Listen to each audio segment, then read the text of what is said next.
દમણ દીવના સાંસદ ઉમેશ પટેલે વાપીની કેમિકલ કંપનીઓ દ્વારા દમણગંગા અને કોલક નદીમાં છોડવામાં આવતા પ્રદૂષિત પાણી સામે કડક કાર્યવાહીની તૈયારી શરૂ કરી છે.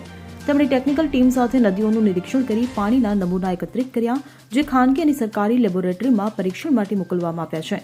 સાંસદે આરોપ મૂક્યો છે કે વાપીની અનેક કંપનીઓ અને સીટીપી પ્લાન્ટ કેમિકલયુક્ત પાણીની યોગ્ય ટ્રીટમેન્ટ કર્યા વિના સીધું નદીઓમાં છોડી રહ્યા છે.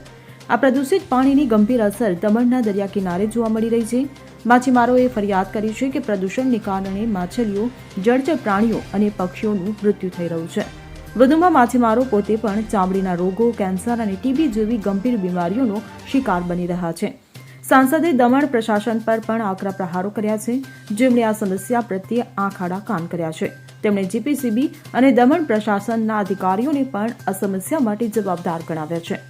પાણીના નમૂનાઓનો રિપોર્ટ આવ્યા બાદ સાંસદ લોકસભામાં અને સંબંધિત વિભાગોમાં આ મુદ્દો ઉઠાવશે અને કડક કાર્યવાહીની માંગ કરશે. થોડા દિવસો પહેલા સંસદ ભવનમાં પણ તેમણે આ મુદ્દો ઉઠાવ્યો હતો, પરંતુ હજુ સુધી કોઈ નક્કર પગલાં નથી લેવાયા. Bureau report CN24 news.